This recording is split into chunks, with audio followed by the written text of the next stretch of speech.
Hi hello friends, இன்னைக்கு நாம 2024ல release ஆன ஒரு ஹாரர் மூவியான டோன்ட் மூவ் படத்தோட ஃபுல் மூவி எக்ஸ்பிளனேஷன் தான் பார்க்க போறோம். வாங்க நம்ம படத்தோட கதைக்குள்ள போகலாம். படத்தோட ஸ்டார்டிங் சீன்லயே ஐரிஸ்ன்னு ஒரு பொண்ணை காட்டுறாங்க. இவங்க தான் நம்ம படத்தோட ஹீரோயின். நம்ம ஹீரோயின் ரொம்ப வருத்தத்துல இருக்க மாதிரி தெரியுது. நல்லா தூங்குறதுக்காக படுத்து பார்க்கறாங்க. ஆனா அவங்களுக்கு தூக்கம் வரல. ஒரே கன்ஃபியூஸ்டா இருக்காங்க. பயங்கர ஃபீல் பண்ணிக்கிட்டு இருக்காங்க. நம்ம ஹீரோயின் பெட்ரூம்ல இருந்துட்டு அவங்களோட ஹஸ்பண்ட்க்கு தெரியாம எழும்பி கிச்சனுக்கு வந்து அங்க இருந்த ஒரு பாக்கெட் நைஃபை எடுத்துட்டு அவங்களோட ஃபோன் சார்ஜர்ல இருக்கு அதை விட்டுட்டு வீட்ல இருந்து தனியா கிளம்பி எங்கேயோ போறாங்க. அப்படியே கார்ல ரொம்ப தூரம் தாண்டி ஒரு காட்டு பகுதிக்கு வந்து சேர்றாங்க. அங்க நம்ம ஹீரோயின் காரை பார்க் பண்ணிட்டு மேல மலை உச்சிக்கு போறதுக்காக நிறைய பாறைகளை கடந்து ஒரு வழியா மலை உச்சிக்கு வந்துடுறாங்க. அங்க ஒரு இடத்துல இறந்து போன சின்ன பையனோட ஒரு போட்டோ இருக்கு. அதை சுத்தி நிறைய மலர் வளையங்கள் மெழுகுத்திரிகள் எல்லாம் கொளுத்தி வச்சிருக்காங்க. ஆக்சுவலா இந்த சின்ன பையன் யாருன்னு பாத்தீங்கன்னா நம்ம ஹீரோயினோட பையன் தான். அவங்களுக்கு ஒரே பையன், அவன் இறந்து போயிருக்கான் போல. இதை நினைச்சுதான் அவங்களுக்கு தூக்கம் வராம ரொம்பவே ஃபீல் பண்ணிட்டு இருந்திருப்பாங்க. இப்ப நம்ம ஹீரோயின் அவங்க பையனோட போட்டோவை பார்த்து ரொம்ப வருத்தப்படுறாங்க. அதுக்கப்புறமா பக்கத்துல ஒரு மரம் இருக்கு. அதுல அவங்க தங்களோட நேமோட ஃபர்ஸ்ட் லெட்டரையும் அவங்க ஹஸ்பண்டோட நேம் ஃபர்ஸ்ட் லெட்டரையும் அவங்க பையனோட நேம் ஃபர்ஸ்ட் லெட்டரையும் அவங்க கையில இருக்க நைஃப் வச்சு அதுல வரைஞ்சுக்கிட்டு இருக்காங்க. அதுக்கப்புறமா நம்ம ஹீரோயினோட ஒரே பையன் இறந்து போயிருப்பான் இல்லையா, அதனால ரொம்ப வருத்தத்துல இருந்திருப்பாங்க. என்னோட பையனே இறந்து போயிட்டான், இதுக்கப்புறமா நான் இந்த உலகத்துல வாழ்ந்து என்ன பண்ண போறேன் அப்படின்னு மனசை கல்லாக்கிட்டு அவங்க சூசைட் பண்றதுக்காக அங்க இருக்க பாறையோட விளிம்புல போய் நிக்கிறாங்க. அந்த நேரத்துல ரிச்சர்ட்னு ஒருத்தன் நம்ம ஹீரோயினுக்கு பின்னால வந்து நம்ம ஹீரோயின் கிட்ட பேச்சு கொடுக்கறான். நீ சாக போறத நான் தடுக்க போறதில்ல, ஆனா அதுக்கு முன்னாடி நான் சொல்ற கதையை மட்டும் கேளு அப்படின்னு சொல்றான். இப்ப ரிச்சர்ட் அவனோட கதையை சொல்ல ஆரம்பிக்கிறான். ரிச்சர்டும் அவனோட கேர்ள் ஃப்ரெண்டும் ஒரு நாள் கார்ல போய்கிட்டு இருக்காங்க. அப்படி போய்கிட்டு இருக்கும் போது அவங்க ரெண்டு பேருக்குள்ள சின்னதா ஒரு மிஸ் அண்டர்ஸ்டாண்டிங் வந்து ரெண்டு பேருக்கும் சண்டையா மாறி இருக்கு. அந்த நேரத்துல எதிர்பாராத விதமா அந்த காரு முன்னாடி இருந்த செவத்துல இடிச்சு பயங்கரமான ஒரு ஆக்சிடென்ட் நடந்திருக்கு. அதுல தன்னோட கேர்ள் ஃப்ரெண்டோட உயிர் அந்த ஸ்பாட்ல இறந்து போயிருக்கு. ஆனா இவன் பயங்கர காயத்தோட ஹாஸ்பிட்டல்ல அட்மிட் ஆக்கப்பட்டிருக்கான். இவன் 3 மாசமா மருந்துகள் எடுத்து அதுக்கப்புறமா தான் போராடி உயிர் பழைச்சிருக்கான். அந்த நேரத்துல நிறைய பேரு இவனை பாக்குறதுக்காக வருவாங்க இல்லையா, அவங்க எல்லாரும் இவனை பரிதாபத்தோட பாக்குறத பார்த்துட்டு இதுக்கு பேசாம நாம நம்மளோட லவ்வர் செத்து போன இடத்துக்கே போயிருக்கலாம் அப்படின்னு நினைச்சிட்டு அவன் சூசைட் பண்றதுக்காக ட்ரை பண்ணியிருக்கான். அப்படி பண்றதுனால எந்த யூஸுமே இல்லைன்னு அவன் உணர்ந்திருக்கான். அதனால இருக்கிற நாளையாவது இறந்து போன நம்ம காதலிக்காக வாழலான்னு சொல்லி நினைச்சுதான் இப்போ உயிரோட இருக்கான். இது எல்லாத்தையும் சொல்லிட்டு இதுக்கு மேல உன்னோட முடிவை நீ தான் சூஸ் பண்ணணும், உன்னோட முடிவு எதுவோ அதை நீ எடுத்துக்கோன்னு சொல்லிட்டு அவன் அங்க இருந்து கிளம்பி போறான். இப்ப நம்ம ஹீரோயின் இவனோட கதையை கேட்டதுக்கு அப்புறமா கொஞ்சம் மனசை மாறுறாங்க. அதனால தற்கொலை பண்ணிக்கணுங்கிற எண்ணத்தை விட்டுட்டு இந்த ரிச்சர்டை ஃபாலோ பண்ணி போய்கிட்டு இருக்காங்க. கொஞ்சம் தூரம் இந்த ரிச்சர்ட் போனதுக்கு அப்புறமா திரும்பி பார்க்கறான். பார்த்தா அங்க நம்ம ஹீரோயின் நிக்கிறாங்க. ஸோ அவங்க மனசு மாறிட்டாங்கிறத இவன் புரிஞ்சுக்கிறான். இப்ப ரெண்டு பேரும் சேர்ந்து அந்த மலையில இருந்து கீழே இறங்கி அவங்க கார் பார்க் பண்ணிருக்க இடத்துக்கு வராங்க. அங்க அந்த ரிச்சர்ட் நம்ம ஹீரோயினோட காருக்கு ரொம்ப பக்கத்துல ஒட்டி நிப்பாட்டி வச்சிருக்கான்.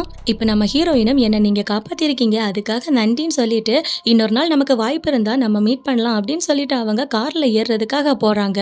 அவங்க காரோட டோரை ஓபன் பண்றாங்க. ஆனா அவங்களால காருக்குள்ள போக முடியல.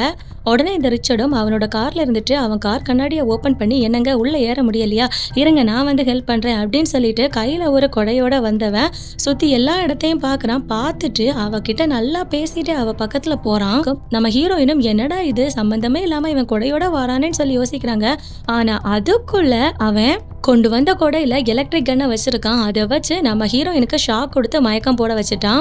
அதுக்கப்புறமா நம்ம ஹீரோயினை தூக்கிட்டு வந்து அவங்க கை கால்கள் எல்லாம் கெட்டி அவனோட காருக்கு பேக் சீட்ல படுக்க வச்சிருக்கான். இப்ப அவன் காரை எடுத்துட்டு போய்கிட்டு இருக்கான். கொஞ்ச நேரத்துக்கு அப்புறமா நம்ம ஹீரோயின் மயக்கத்துல இருந்து கண் விழிச்சு பாக்குறாங்க.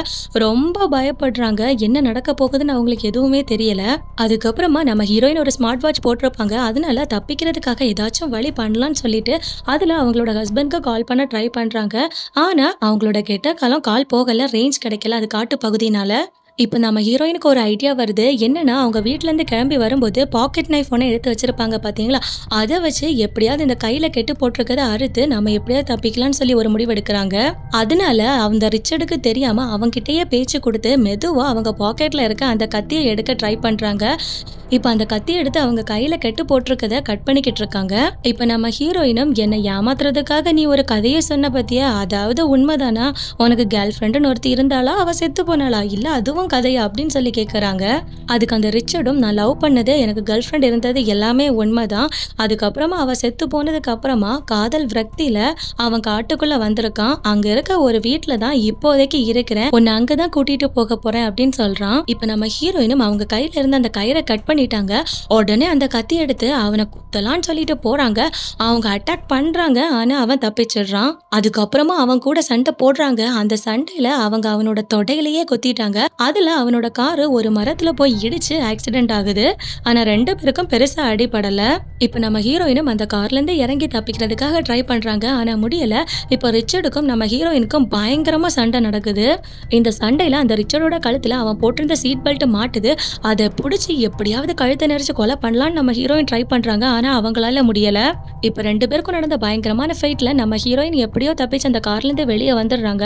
இப்ப அவங்க கால்லயும் கட்டு போட்டிருக்கோம், அதையும் கட் பண்றாங்க. இப்போ பயங்கரமா சத்தத்தோட ஹெல்ப் பண்ணுங்கன்னு சொல்லி அங்க சுத்தி சுத்தி ஓடுறாங்க. ஆனா அவங்க இவ்ளோ சத்தம் போட்டாலும் அங்க எந்த பிரயோஜனமும் இல்ல. சுத்தி யாருமே இருக்க மாட்டாங்க. எந்த சத்தமும் வெளியே கேட்கவும் செய்யாது. இப்ப அந்த ரிச்சர்டும், ஒழுங்கு மரியாதையா என் கூட வந்துரு, உன்னை காப்பாத்துறதுக்கு இங்க யாரும் வரமாட்டாங்கன்னு சொல்லி மிரட்டுறான். ஆனா நம்ம ஹீரோயின் அவங்க கையில இருக்க கத்தியை வச்சு அவனை பயங்கரமா மிரட்டிக்கிட்டு இருக்காங்க. அவனை பக்கத்துல நெருங்க விடல. ஆனா நம்ம ஹீரோயின் எவ்வளவுதான் மிரட்டினாலுமே அந்த ரிச்சர்ட் ரொம்ப கூலா தான் இருக்கான். ஆக்சுவலா அவன் என்ன பண்ணிருக்கான்னு பாத்தீங்கன்னா, நம்ம ஹீரோயினை கடத்தி கொண்டு வரதுக்கு முன்னாடியே இந்த மாதிரி ஏதாச்சும் ஒண்ணு நடந்துடக்கூடாதுங்கிறதுக்காக நம்ம ஹீரோயினை பேரலைஸ் பண்ற மாதிரியான ஒரு ஊசியை போட்டிருக்கான். இப்ப அந்த ரிச்சர்டும் நம்ம ஹீரோயின் கிட்ட, ஆல்ரெடி உனக்கு நான் ஒரு ஊசியை போட்டுட்டேன், உன்னோட டோட்டல் பாடியும் இன்னும் 20 நிமிஷத்துல செயலிழந்து உன்னோட ஒவ்வொரு பார்ட்டா வேலை செய்ய முடியாம போகும். அப்புறம் உன்னை மறுபடியும் நான் தூக்கி கொண்டு போய் கார்ல போடணும். அதனால ரொம்ப டார்ச்சர் பண்ணாத, என் கூடவே வந்துரு அப்படின்னு சொல்லி கூலா சொல்றான். ஆனா நம்ம ஹீரோயின் அவனோட மிரட்டலுக்கு பயப்படாம கிடைக்கிற இந்த 20 நிமிஷத்துல எப்படியாச்சும் அவன் கிட்ட இருந்து நாம தப்பிக்கணும்னு சொல்லி அவங்க அங்கிருந்து தப்பிச்சு ஓடுறாங்க. நம்ம ஹீரோயின் ஓடுனாங்கன்னா அவங்களோட உடம்புல செலுத்தியிருக்க அந்த மருந்து ரொம்ப ஃபாஸ்டா வேலை செய்யும் போல. அதை நம்ம ஹீரோயின் தெரிஞ்சுமே அவன்கிட்ட இருந்து தப்பிக்கணும்னு சொல்லி பயங்கர ஃபாஸ்டா அவங்களால முடிஞ்ச வரைக்கும் அந்த காட்டுக்குள்ள ஓட ஆரம்பிக்கிறாங்க. எப்படியாவது நமக்கு இருக்கிற இந்த நேரத்துல அவன் கண்ணில் படாம ஏதாச்சும் ஒரு இடத்துக்கு போயிட்டா நம்மளை காப்பாத்துறதுக்காக யாராச்சும் ஒருத்தங்க வருவாங்க அப்படிங்கிற நம்பிக்கையில பயங்கர வேகமா ஓடுறாங்க. அப்படி ஓடி வந்து ஒரு இடத்துல நிக்கிறாங்க. ஏன்னா அவங்களோட உடம்புல அவன் செலுத்தியிருக்க அந்த மருந்து வேலை செய்யும் போது முதல்ல அவங்களோட செயல்திறனை தான் பாதிக்கும். ஸோ அதனால நமக்கு அந்த பாதிப்பு ஏற்பட்டிருக்கான்னு செக் பண்றதுக்காக அவங்களோட விரலை விட்டு நம்பரை கவுண்ட் பண்றாங்க. இப்போ நம்ம ஹீரோயினுக்கு அந்த மருந்து வேலை செய்ய ஆரம்பிச்சிருச்சு. அவங்களோட செயல்திறன் குறைஞ்சு போயிருச்சு. அவங்களால ரொம்ப கம்ஃபர்டபுளா அவங்களோட விரல்களை மடக்க முடியல. இப்போ நம்ம ஹீரோயின் அவங்களோட வாட்ச்ல 20 மினிட்ஸுக்கு டைமரை செட் பண்றாங்க. இன்னும் 20 நிமிஷம் தான் இருக்கு. இந்த டைமர் முடிகிறதுக்குள்ள நாம எப்படியாவது பாதுகாப்பான ஒரு இடத்துக்கு போய் சேரணும் அப்படின்னு நினைச்சிட்டு தொடர்ந்து அந்த காட்டுக்குள்ள ட்ரை பண்ணி நடந்து போய்கிட்டே இருக்காங்க. ஆனா நம்ம ஹீரோயினுக்கு அவங்களோட ஒத்த கால பேரலைஸ் ஆக ஆரம்பிச்சிருச்சு. இப்ப அவங்க மெதுவா நொண்டி ஒரு ஓட பக்கமா வந்து விழுந்துடுறாங்க. இப்ப நம்ம ஹீரோயினால சுத்தமா நடக்கவே முடியல. மெதுவா தவழ்ந்து தான் போய்கிட்டு இருக்காங்க. இந்த ரிச்சர்டும் எப்படியும் இவ எங்கேயும் போக மாட்டா, நம்ம கையில மாட்டதான் செய்வான்னு சொல்லிட்டு அவ ரொம்ப கேஷுவலா அவளை தேடி நடந்து வந்துகிட்டு இருக்கான். நம்ம ஹீரோயின் இப்போ ஒரு பெரிய மரத்தோட வேருக்கு அடியில ஒழிஞ்சிருக்காங்க. ஆனா இந்த ரிச்சர்ட் நம்ம ஹீரோயின் ஒழிஞ்சிருக்க மரத்துக்கு மேலதான் இருக்கான். ஆனா அவன் நம்ம ஹீரோயினை கண்டுபிடிக்கல. இந்த ரிச்சர்டும் ரொம்ப கூலா சுத்தி எல்லா இடமும் பாக்குறான். நம்ம ஹீரோயினை காணோம். அதனால வேற எங்கேயாச்சும் போய் தேடலான்னு சொல்லிட்டு அங்கிருந்து கிளம்பி போறான். ஆனா நம்ம ஹீரோயின் இப்போ ஒழிஞ்சிருக்காங்க இல்லையா, அந்த இடத்துல நிறைய எறும்பு புடுகளா இருக்கு. அதுல இருந்து வந்த எறும்புகள் எல்லாம் நம்ம ஹீரோயினோட ஃபேஸ், கை, காலுன்னு எல்லா இடத்துலயும் ஏறி கடிக்க ஆரம்பிச்சிருச்சு. நம்ம ஹீரோயினும் அந்த ரிச்சர்ட் மேல நிக்கிறதுனால எவ்வளவோ கண்ட்ரோல் பண்ணி பார்த்தாங்க. ஆனா அவங்களால முடியல. ஏன்னா அவங்களுக்கு கை வேலை செய்யல, அந்த எறும்பை தட்டி விட முடியாது. ஸோ அதனால ஒரு கட்டத்துல வலி தாங்க முடியாம பயங்கரமா கத்துறாங்க. ஸோ இப்போ இவங்க கத்துன சத்தத்தை கேட்டு அந்த ரிச்சர்ட்க்கு இவ இங்கதான் இருக்காங்கிற விஷயம் தெரிஞ்சு போச்சு. அதனால இந்த ரிச்சர்டும் அந்த சத்தத்தை கேட்டு வேகமா அங்க வந்துகிட்டு இருக்கான். ஆனா நம்ம ஹீரோயினுக்கு சுத்தமா முடியல. அதனால அவங்க தவழ்ந்து பக்கத்துல ஒரு ஆறு இருக்கும், அதுக்குள்ள விழுந்துடுறாங்க. அந்த ரிச்சர்டும் இதை அங்க நின்று பாக்குறான். இப்ப நம்ம ஹீரோயின் நல்ல வேளை அந்த தண்ணிக்குள்ள மூழ்கல, அதுலயே மிதந்து தண்ணியோட தண்ணியா போய்கிட்டு இருக்காங்க. இப்ப நம்ம ஹீரோயினும் இது வழியாவே போனோம்னா ஃபால்ஸ்ல கீழே விழுந்து செத்து போயிடுவோம், அதனால தப்பிக்கணும்னா ஏதாச்சும் ஒரு வழியை பண்ணணும்னு சொல்லிட்டு பக்கத்துல இருந்த ஒரு மர கிளைய பிடிச்சி ஒரு பக்கமா ஒதுங்கிடுறாங்க. இப்போ அங்கிருந்து அவங்க மெதுவா தவழ்ந்து கரையோரமா வந்து விழுந்துடுறாங்க. இப்போ அவங்க செட் பண்ணியிருந்த அந்த டைமர் மொத்தமா முடிஞ்சு போச்சு. அவங்களோட உடம்பு ஃபுல்லாவே இப்ப பேரலைஸ் ஆயிருச்சு. சின்ன அசைவு கூட அவங்க உடம்புல பண்ண முடியல. ஆனா அவங்களோட கண்ணு மட்டும் அசைஞ்சுக்கிட்டு இருக்கும். அந்த நேரத்துல அந்த காட்டுல டிராக்டர்ல ஒரு வயசானவர் புல் வெட்டிட்டு இருந்திருப்பாரு. அவரோட கண்ணுல நம்ம ஹீரோயின் மாட்றாங்க. ஸோ அதனால இப்ப அவரு நம்ம ஹீரோயின் பக்கத்துல வந்து யாருமணி உனக்கு என்ன ஆச்சுன்னு சொல்லி விசாரிக்கிறாரு. நம்ம ஹீரோயின் எந்த ரெஸ்பான்ஸும் பண்ணாததுனால ஒருவேளை மயக்கத்துல இருக்கிறாளோ அப்படின்னு சொல்லிட்டு அவளை திருப்பி போட்டு பாக்குறாரு. பார்த்தா அவ மயக்கத்துல இல்ல அப்படிங்கிற விஷயத்த புரிஞ்சுக்கிறாரு. அவளோட கண்ணு மட்டும்தான் இப்ப அசையுது அப்படிங்கிற விஷயத்த அவரு புரிஞ்சுக்கிட்டு, "உனக்கு ஹெல்ப்புக்கு ஏதாச்சும் வேணுமான்னு?" சொல்லி கேட்குறாரு. அப்போதான் நம்ம ஹீரோயின் கண்ண சிமிட்டுவாங்க. ஒரு முறை சிமிட்னா எஸ்ன்னு அர்த்தம், 2 வாட்டி சிமிட்னா நோன்னு அர்த்தம். இந்த விஷயத்த அந்த பெரியவரும் கண்டுபிடிச்சிட்டு, நம்ம ஹீரோயின காப்பாத்துறதுக்காக அவள அங்கிருந்து தூக்கிட்டு வந்து இந்த பெரியவர் அவரோட வீட்டிலேயே வச்சிருக்காரு. இப்ப இந்த பெரியவரும் போலீஸ்க்கு கால் பண்ணி இன்ஃபார்ம் பண்ணலான்னு சொல்லிட்டு போவாரு. ஆனா அதுக்குள்ள அந்த ஆத்த கடந்து ரிச்சர்ட் எப்படியோ இந்த பெரியவரோட வீட்டு பக்கம் வந்துட்டான். பெரியவரே வர வழியில ஒரு சின்ன ஆக்சிடென்ட் ஆயிடுச்சு. மயக்கத்துல இருந்து இப்பதான் கண் விழிச்சு பார்த்தேன். என்னோட மனைவி இந்த பக்கமா வந்த மாதிரி இருக்கு. நீங்க அவளை பாத்தீங்களா அப்படின்னு சொல்லி நம்ம ஹீரோயினை பத்தின அடையாளங்கள் எல்லாத்தையுமே தெளிவா சொல்லி கேக்குறாரு. ஆனா இந்த பெரியவருக்கு அவனை பார்த்தா கொஞ்சம் டவுட்டாவே இருக்கு. அதனால அவன் கிட்ட இங்க வெயிட் பண்ணுங்க, நான் இந்த வந்துடுறேன் அப்படின்னு சொல்லிட்டு நம்ம ஹீரோயின் கிட்ட அவனை பத்தி விசாரிக்கிறதுக்காக உள்ள வராரு. ஆனா அந்த ரிச்சர்ட் வெளியே நிக்காம இந்த பெரியவரை ஃபாலோ பண்ணி அவரோட வீட்டுக்குள்ளேயே வந்துட்டான். இப்ப அந்த பெரியவரும் நான் தான் உன்னை வெளியே வெயிட் பண்ண சொன்னேன், நீ எதுக்காக உள்ள வந்தேன்னு சொல்லி கேட்குறாரு. அதுக்கு அந்த ரிச்சர்டும் இல்லை சார் எனக்கு உடம்பு முடியலை, நான் ஒரு 5 நிமிஷம் இங்கே ரெஸ்ட் எடுத்துட்டு போயிடுறேன் அப்படின்னு அவன் பாட்டுக்கு அவரோட வீட்டுக்குள்ள வந்து அந்த சோஃபால உட்காந்துட்டு ஒவ்வொரு இடமா தேடிக்கிட்டு இருக்கான். இந்த ரிச்சர்டுக்கு இந்த பெரியவர் அவளை காப்பாத்தி எங்கேயோ ஒழிச்சு வச்சிருக்காங்கிற விஷயம் தெரியுது. ஆனா அவர் சொல்ல மாட்டேங்கிறார். அதை எப்படியாவது சொல்ல வைக்கணும்னு சொல்லி இந்த ரிச்சர்ட் ட்ரை பண்றான். ஸோ அதனால இப்போ பயங்கர சென்டிமெண்டா அவளுக்கு அதிர்ச்சியான ஏதாச்சும் ஒரு விஷயம் நடந்தாலே அவளோட உடம்புல கை கால்கள் எல்லாம் வேலை செய்யாம போயிடும். அதான் எனக்கு ஒண்ணுமே ஓடல, பயங்கர டென்ஷனா இருக்கு அப்படின்னு சொல்லி ரொம்ப ஃபீல் பண்ணி பேசுற மாதிரி பேசுறான். ஆனா இந்த பெரியவர் அவன் கிட்ட எதுவுமே சொல்ல மாட்டேங்கிறாரு. அவரு நல்ல வேலையா இந்த ரிச்சர்ட் வர்றதுக்கு முன்னாடியே நம்ம ஹீரோயினை சோஃபாக்கு பின்னாடி அடியில சேஃபா மறைச்சு வச்சிருக்காங்க. அதுக்கப்புறமா இந்த ரிச்சர்ட் சொல்ற கதை எல்லாத்தையுமே பொறுமையா உட்காந்து கேட்டுக்கிட்டு இருக்காரு. அப்ப நம்ம ஹீரோயினையும் பாக்குறாரு. நம்ம ஹீரோயினோட கண் சிமிட்டல வச்சு இவ அவங்களோட ஹஸ்பண்ட் இல்ல அப்படிங்கிற விஷயத்த இந்த பெரியவர் கண்டுபிடிச்சிடுறாரு. அதுக்கப்புறமா தான் இந்த பெரியவர் உனக்கு என்ன பிரச்சனை, உனக்கு ஏதாச்சும் ஹெல்ப் தேவைப்படுதா, உனக்கு ஹெல்ப் வேணும்னா இரு நான் போலீஸ்க்கு கால் பண்றேன் அப்படின்னு இந்த பெரியவர் சொன்னதுக்கு அப்புறமா இந்த ரிச்சர்டுக்கு பயங்கரமா டென்ஷன் ஆகுறான். ஆக்சுவலா இந்த ரிச்சர்ட் பெரியவரோட வீட்டுக்கு வந்த உடனே என்னோட போன் ஆக்சிடென்ட்ல தொலைஞ்சு போயிருச்சு, ஸோ ஒரு கால் பண்ணணும், உங்களோட போனை கொடுங்கன்னு சொல்லி இந்த பெரியவர் கிட்ட கேட்டிருப்பான். ஆனா இப்போ ரிச்சர்டோட போன் ரிங் ஆகுது. இதை பார்த்து இந்த பெரியவரும் பயங்கரமா காண்டாகிறாரு. ஸோ இப்போ ரிச்சர்டுக்கு தெரிஞ்சு போச்சு நான் பொய் சொல்றேன் அப்படிங்கிற விஷயத்த பெரியவர் கண்டுபிடிச்சிட்டாரு அப்படின்னு. அதனால அவர்கிட்ட பேசி பிரயோஜனம் இல்லைன்னு சொல்லிட்டு இப்போ பயங்கரமா சண்டை போடுறான். இப்போ 2 பேரும் பயங்கரமா சண்டை நடக்குது. அந்த பெரியவரும் இவனுக்கு எப்படியாவது கொலை பண்ணி நம்ம அந்த பொண்ணை காப்பாத்திரலாம்னு ட்ரை பண்றாரு. ஆனா அவரால் முடியல. இந்த சைக்கோ கொலைகாரன் அந்த பெரியவரை பயங்கரமா குத்தி கொலை பண்றான். இதை பார்த்து நம்ம ஹீரோயின் பயங்கரமா ஷாக் ஆகுறான்.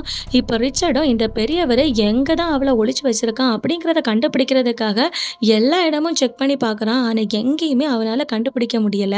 ஸோ இப்போ மறுபடியும் வீட்டுக்குள்ள வந்து போலீஸ்காரங்க இங்க வந்தாங்கன்னா அவங்களுக்கு எந்த தடையுமே கிடைக்க கூடாது அப்படின்னு சொல்லிட்டு இவன் அங்க இருக்க பொருட்கள் எல்லாத்து மேலேயும் பெட்ரோலை ஊத்தி தீய கொளுத்தி விட்டுட்டு போயிடுறான். இப்போ அந்த ஏரியா ஃபுல்லா தீ பயங்கரமா கொழுந்து விட்டு எரிஞ்சிட்டு இருக்கு. அந்த பெரியவரோட பாடியும் அதுலயே எரிஞ்சு போகுது. இப்போ கொஞ்சம் கொஞ்சமா அந்த நெருப்பு நம்ம ஹீரோயின் இருக்கிற இடம் பக்கமா வருது.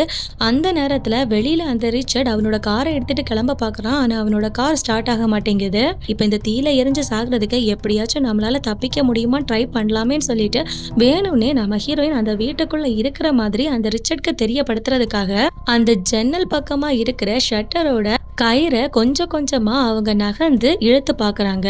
ஸோ இப்போ அந்த அசைவை இந்த ரிச்சர்ட் பார்த்தாம்னா இவ உள்ளதான் இருக்கிறத அவன் தெரிஞ்சுக்கிட்டு உள்ள வந்து இவளை கூட்டிட்டு போவான் பாத்தீங்களா. அதனாலதான் இவ இப்படி ஒரு பிளானை பண்றா. இப்போ ரிச்சர்ட்க்கு வேற அங்க கார் ஸ்டார்ட் ஆகல பாத்தீங்களா. அவன் ரொம்ப ஸ்டார்ட் பண்ண ட்ரை பண்றான். திடீர்னு அது ஸ்டார்ட் ஆகுது.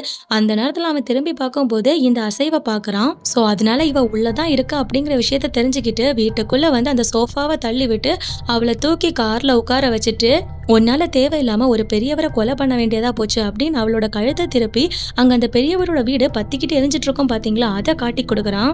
நல்லா பார்த்துக்கோ, நீ பண்ற ஒவ்வொரு தப்புக்கும் விளைவு இப்படிதான் இருக்கும் அப்படின்னு சொல்லிட்டு இப்ப நம்ம ஹீரோயினை கூட்டிட்டு கார்ல டிரைவ் பண்ணி போய்கிட்டு இருக்கான். இப்படி அவன் ரொம்ப தூரமா போயிட்டு இருக்கும் போது அவனோட கார்ல பெட்ரோல் தீந்து போயிடுது. அதனால ஒரு பெட்ரோல் பல்க்ல பெட்ரோல் போடுறதுக்காக வண்டியை நிப்பாட்டுறான். பெட்ரோல் பல்க்ல ஏதோ இஷ்யூஸ் போல, அதனால அதை பத்தி விசாரிக்கிறதுக்காக இந்த ரிச்சர்ட் அங்க உள்ள போறான். நம்ம ஹீரோயினும் அங்க ஏதாச்சும் ஹெல்ப் கிடைக்குமான்னு சொல்லி சுத்தி பாக்குறாங்க. ஆனா ஃபுல்லா பப்ளிக்கா இருக்காங்க, இவங்களால எந்த ஹெல்ப்பும் கேட்க முடியாது. இப்ப அவங்க பக்கத்துல அவங்களோட இறந்து போன பையனோட வயசுலயே ஒரு குட்டி பையன் வந்து அவங்களையே பார்த்துக்கிட்டு நிக்கிறான். ஆனா கொஞ்ச நேரத்திலேயே அந்த குட்டி பையனோட அம்மா அங்க தேடி வந்துடுறாங்க. ஆனா அந்த குட்டி பையனோட அம்மா நம்ம ஹீரோயினை பார்த்துட்டு எதுவுமே கேட்கல. அவங்க பையன்கிட்ட நீ இங்க என்னடா பண்ணிக்கிட்டு இருக்க அப்படின்னு சொல்லிட்டு அவனை இழுத்து கூட்டிட்டு போறாங்க. ஆனா நம்ம ஹீரோயினும் அவங்க கிட்ட எந்த ஹெல்ப்புமே கேட்கல. ஏன்னா ஹெல்ப் கேட்டாலுமே வேஸ்ட் தான். எல்லாத்தையுமே அந்த ரிச்சர்ட் அங்கிருந்து ஒளிஞ்சு பார்த்துக்கிட்டு தான் இருந்தான். இப்ப திரும்பவும் ரிச்சர்ட் காருக்கு வந்து நம்ம ஹீரோயினை கூட்டிட்டு அங்கிருந்து கிளம்பி போறான். அந்த நேரத்துல நம்ம ஹீரோயினை பார்த்து அந்த குட்டி பையனோட அம்மாக்கு ஏதோ டவுட் வந்திருக்கு போல. அதனால இவன் காரை ஓட்டிட்டு போற வரைக்கும் அவங்க அப்படியே பார்த்துக்கிட்டே இருக்காங்க. இப்போ இந்த ரிச்சர்டோட ஃபர்ஸ்ட் ஒரு கார் ஆக்சிடென்ட் ஆயிருக்கும் இல்லையா, அந்த இடத்துக்கு இப்போ நம்ம ஹீரோயினை கூட்டிகிட்டு வந்திருக்கான். அங்கே வந்துட்டு அவன் போட்டிருந்த ட்ரெஸ்ஸை எல்லாம் மாற்றிட்டு திரும்பவும் ஒரு ஸ்ரிஞ்சு கட்டுறதுக்காக கொஞ்சம் கயிறுகள் இது எல்லாத்தையுமே எடுத்துட்டு காருக்குள்ளே வரான். இப்போ அந்த ஆக்சிடென்டான காரை இழுத்து கொண்டு போகிறதுக்காக இந்த கார் கூட கனெக்ட் பண்ணிக்கிட்டு இருக்கான். அந்த நேரத்தில் இப்போ அங்கே போலீஸ்காரங்க வந்திருக்காங்க. இவங்க எப்படி இங்கே வந்தாங்கன்னு பார்த்தீங்கன்னா, அந்த பெட்ரோல் பல்கில் ஒரு குட்டி பையனோட அம்மா பார்த்துருப்பாங்க இல்லையா சந்தேகத்தோட, அதனால அவங்க ஒரு டவுட்னால போலீஸ் இன்ஃபார்ம் பண்ணியிருப்பாங்க. ஸோ அதை வச்சு தான் போலீஸ் இந்த இடத்துக்கு வந்திருக்காங்க. இப்போ அந்த போலீஸ்காரரும் நம்ம ரிச்சர்ட் கிட்ட தனியா நீ இங்கே என்ன பண்ற, ஆக்சிடென்ட் வேற ஆயிருக்கு, நீ ஏன் இன்ஃபார்ம் பண்ணல அப்படின்னு சொல்லி கேட்குறாரு. இந்த ரிச்சர்டும் எதோ அந்த போலீஸ்காரங்க கிட்ட சொல்லி சமாளிக்கிறான். இப்போ நம்ம ஹீரோயினும் போலீஸ் வேற வந்திருக்காங்க, எப்படியாச்சும் நாம தப்பிக்கணும் அப்படின்னு சொல்லி அவங்க காரோட விண்டோவை ஓப்பன் பண்றாங்க. இதை வச்சு நம்ம ஹீரோயின் அந்த காருக்குள்ள இருக்காங்கிற விஷயத்த போலீஸ்காரங்க கண்டுபிடிக்கிறாங்க. இப்போ அந்த போலீஸும் நம்ம ஹீரோயினோட நிலைமையை பார்த்ததுமே இந்த ரிச்சர்ட் கிட்ட அவளுக்கு என்ன அவளை நீ என்ன பண்ண, அவளுக்கும் உனக்கும் என்ன சம்மந்தம்னு சொல்லி கேட்கிறாரு. ஆனா இந்த ரிச்சர்ட்க்கு என்ன சொல்றதுன்னே தெரியல. அவனுக்கு எந்த ஐடியாவும் வரல. ஆனா அவன் சமாளிக்கிறதுக்காக பல பல கதைகளை சொல்றான். அப்போ இந்த போலீஸ் நம்ம ஹீரோயின் இருக்கிற கார் பக்கத்துல வராரு. வந்து அங்க உள்ள இவன் அந்த கெட்டுறதுக்கு ரோப்பு ஸ்ட்ரிங்ஸ் எல்லாம் வச்சிருப்பான் இல்லையா, இதை எல்லாத்தையும் பார்த்த உடனே அவன் ஒரு கொலைகாரன் தாங்கிறத போலீஸ் கண்டுபிடிக்கிறாரு. ஆனா அதுக்குள்ள இந்த ரிச்சர்ட் அவன் கையில வச்சிருந்த ஒரு பெரிய சங்கிலி எடுத்து அந்த போலீஸ பயங்கரமா அடிக்கிறான். அவரை பயங்கரமா வெறித்தனமா அடிச்சு அந்த இடத்துலயே கொலை பண்றான். இவன் ஒரு பக்காவான சைக்கோ கொலைகாரங்கிறத இதுலயே நம்ம புரிஞ்சுக்க முடியும். ஏன்னா அந்த போலீஸ்காரர் செத்ததுக்கு அப்புறமும் அவனால அந்த கோபத்தை தாங்க முடியாம அந்த டெட் பாடியை போட்டு பயங்கரமா அடிக்கிறான். இப்போ பயங்கர கோவத்துல நம்ம ஹீரோயின் ஒரு பார்வை பார்ப்பான். நம்ம ஹீரோயின் அப்படியே பயந்து போயிடுவாங்க. ஸோ இப்போ அவன் பண்ண இந்த கொலையை மறைக்கிறதுக்காக அந்த போலீஸ்காரரை தூக்கிட்டு வந்து அவரோட காருக்குள்ளேயே போட்டுட்டு பெட்ரோல் ஊற்றி அந்த காரையை எரிச்சு விட்டுட்டு போறான். அங்க கட் பண்ணா இப்ப திரும்பவும் அவன் நம்ம ஹீரோயினை கூட்டிட்டு கார்ல போய்கிட்டு இருக்கான். ஆக்சுவலா இந்த மாதிரி பாதிக்கப்பட்டிருக்க சைக்கோகளை கொஞ்சம் நம்ம வெறுப்பேத்தி பேசினாலே அப்படியே அப்செட் ஆயிடுவாங்க. ஏன்னா நம்மளோட பயம்தான் அவங்களோட பவர்னு தெரிஞ்சுக்கிட்ட நம்ம ஹீரோயின் அவனுக்கு கடந்த காலத்துல நடந்த அந்த சம்பவங்கள் எல்லாத்தையுமே ஞாபகப்படுத்துறாங்க. இதெல்லாம் கேட்ட ரிச்சர்ட் பயங்கரமா பயப்படுறான். கொஞ்சம் பதட்டமும் அவனுக்கு வருது.